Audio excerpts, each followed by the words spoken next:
Ang tanong ko, nabasa mo ba yung guidelines ng MMDA sa towing? Yes, sir. Oo. Pagka ganyang naubusan ang diesel, saan dadalhin niya? Sa impounding area? Nadala nga po sa gasoline station, sir. Oo. Para makapagpakarga sila ng gasolina. O, dadalhin mo, ipapadala Pagka mo empty yan. po, Ipapadala mo yan sa pinakamalapit na gasolinahan, tama ba? sir, yung towing na lang po ang natin doon. Pambira, kapatid, for information, recorded ito sa ngalan ng public service. Anong pangalan mo? Sir, Ano ka, MMDA o enforcer ng Maynila? MMDA enforcer, sir.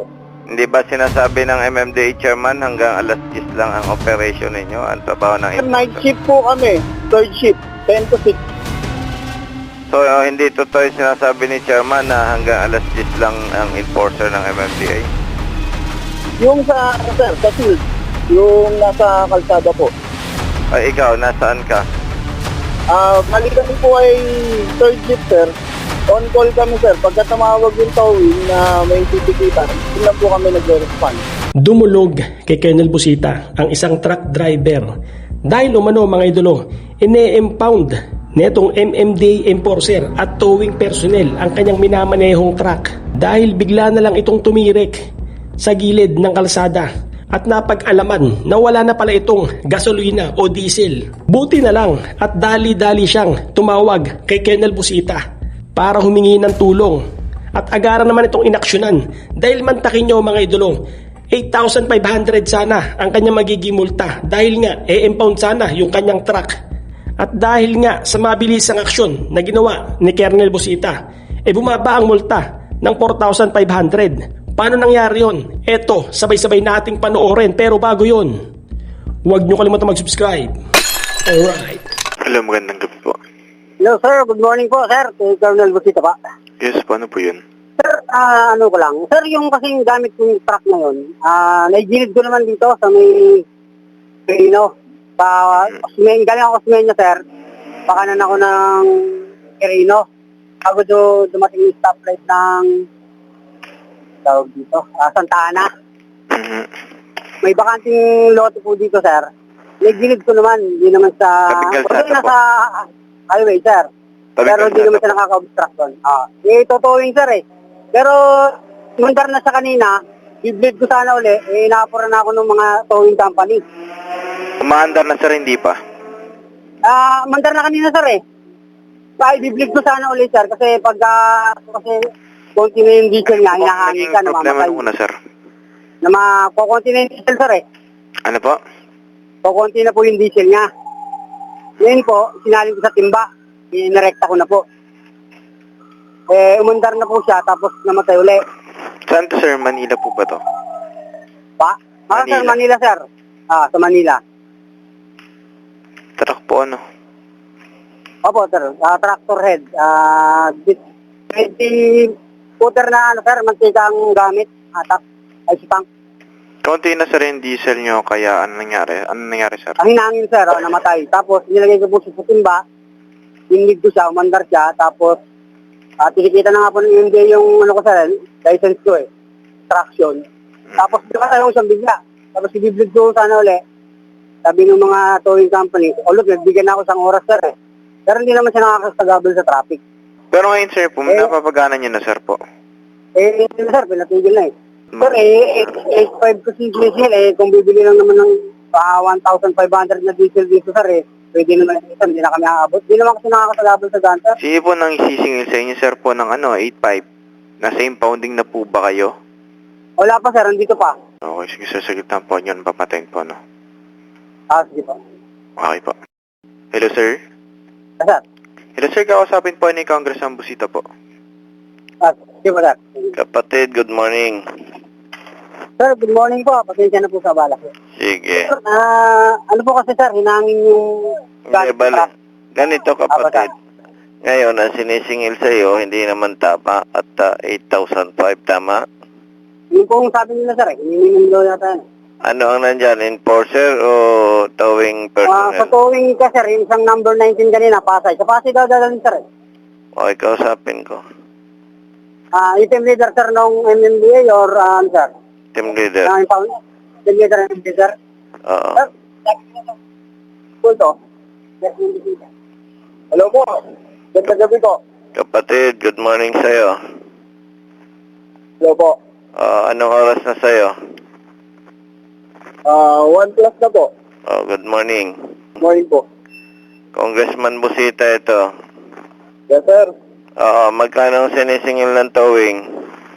Ay, hindi po alam yun, sir. Traffic enforcer po ako. Traffic enforcer ka? Opo. May tanong ako, mabuti. May impounding area kayo sa Maynila o wala? Wala po dito sa Maynila, sa Makapagal po, ang impounding po ng MMDA. Makapagal. Anong may sakop doon? Pasay? Yes, sir. Sa Maynila, wala kayong impounding? Meron po ang impounding ng Maynila sa local po. Pero ang MMDA po, sa Pasay po. Ibig Sa sabihin, Makapagal. ini-impound yan dahil ikaw ay MMDA personnel, ikaw ang nagpapa-impound at tumirik yan, tama? Yes, sir. Kapatid, pamilyar ka ba doon sa guidelines ng MMDA para sa towing? Yes, sir. Bakit po? Ano pong natin to? Nabasa mo ba na kapag naubusan ng diesel, doon dadalayin sa pinakamalapit na gasolinahan? Tama ako o mali? Yes, sir. Ginawan po ng paraan to. Alas 12 pa po, sir. Gagawa ng paraan ni sir, yung driver. Kaya po, yung napaandar niya, pinagbigyan pa po siya. Hanggang sa namatay po ulit, ayaw na po ulit umandar. O kaya nga. At naubusan ng diesel, di ba? Di, sir, may diesel po sila. Kaso nga lang po, nagawang kulang yung diesel nila. O, kulang ang diesel, di ba? Yes, sir. Kaya hindi mapaandar. Ang tanong ko, nabasa mo ba yung guidelines ng MMDA sa towing? Yes, sir.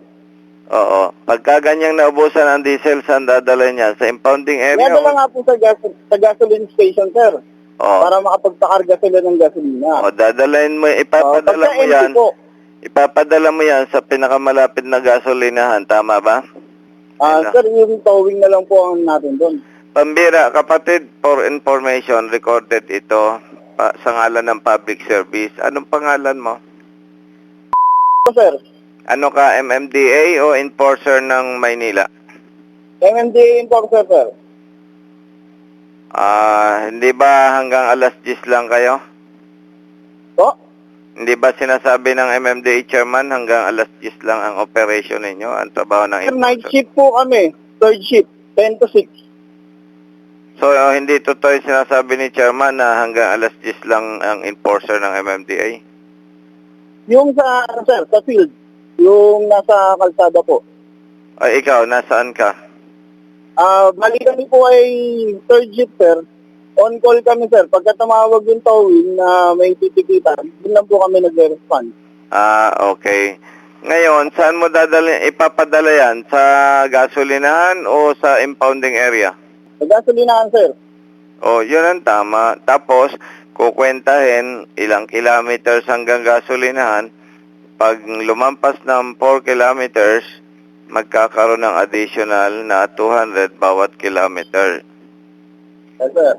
Tama, di ba? Ay, sir, yung sa po, towing na po mag-ano dun, sir. Kasi yung towing po natin is accredited. Yung accredited, ikaw bilang enforcer ng MMDA, alam mo na sa unang 4 kilometers, Yes, sir. Yes, sir. Yung sinasabi niyo po, tama po yun. 4,500 plus 200 kada sobrang kilometer, tama? Yes, sir. Tama nga po yun. Pero Kapatid, yung sa amin po kasi, pagkatitin, kapatid sa ngalan ng public, kapatid sa ngalan ng public service, sabihan mo yung towing sa gasolinahan ng pinakamalapit dalhin, hindi sa impounding. Okay po. Salamat ha, salamat. Sige po. Yung driver po, ay pa po pirmahan ng ticket po eh. Kausapin ko yung driver. Sige po. Hello, sir. Tinikitan ka? Sir, sir, tinikitan po ako nun, sir. Sir, tabingan, sir. Sige. Permahan mo. Apa. Tapos yung lisensya mo ibabalik sa'yo. Apa. Tapos hindi ka sa impounding dadalhin, ikaw ay dadalhin sa gasolinahan na pinakamalapit Apo, sir. at magkakarga ka ng diesel. Apo, sir. Mula diyan sa lugar mo, kakalkulahin mo kung gaano kalayo. Apo. Tapos tatawag ka ulit para malaman natin kung magkano ang babayaran mo sa towing. Okay po, sir. Pamilyar ka naman kung gaano kalayo yung pinanghilahan sa'yo, di ba? Matatansya mo kung ilang kilometers, tama ba? Sir, andito po ako sa gitna ng, Menya Santa Ana, sir. Okay, tama. Sa Sige. Shell po ako magpapaano. Oo, dadaling ka sa Papadala. pinakamalapit na gasolinahan, okay? Apo. Tatawag ka ulit, kapatid, ha? Sige po. Sige, bantayan yung Sige tawag po. ulit, ha? Okay po, apa. Sige po, Okay, thank you. bye. Abay po. Sige po, thank you po. Hello, magandang umaga po. Morning po. Yes, sir, po. Sir, ako pa yung tumawag kanina. Pero, Ano na pong balita, sir, po? andili po kami sa gas station. Nasa pala dito, sir. Sabi ni ang gas ng ganina. Tumawag daw po pagka nandito na. Mhm. Para daw yung babayaran sa towing. Okay po, sige, sir. Wait lang po. May flat rate daw sila, sir. Wait lang, sir. Sige lang po. Yes, sir. Hello, sir, kakusapin po ni Congressman Busita po. Sige. Kapatid, dinala ka na sa gasolinahan.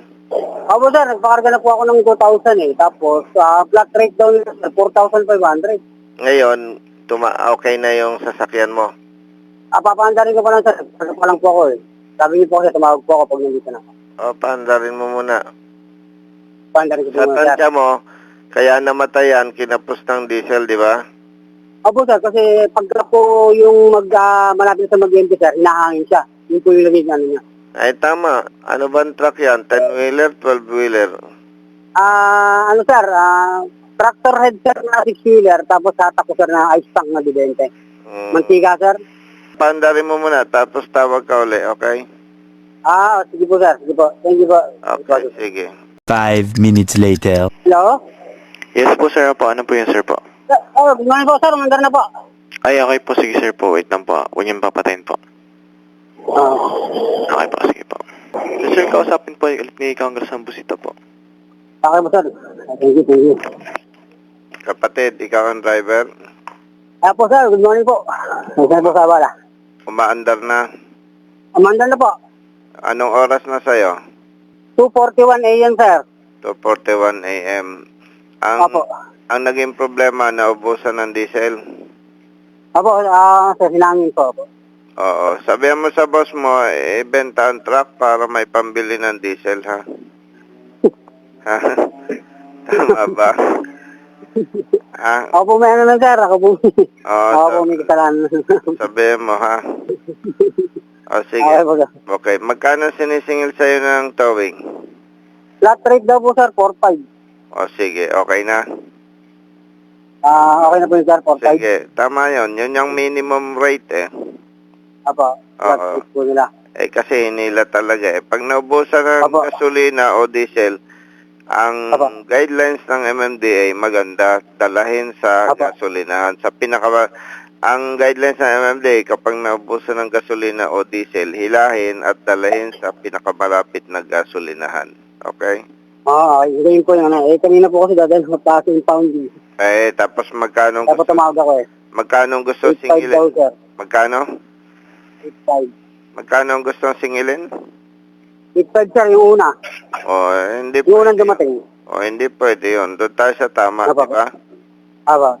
Sige, kahit anong oras pwede kayong tumawag, basta nasa tama tayo, ha? Okay po, sir. Kasi kaya po naman ako nakatawag, sir, kasi flow naman po yung traffic dun sa Trino. Tama. May tabi ko naman po siya dati. Oo, tama. Kaya lang, mali po talaga. Mali po talaga ako. Oo, taga saan ka ba? Baliwag, sir. Baliwag, Bulacan. Opo.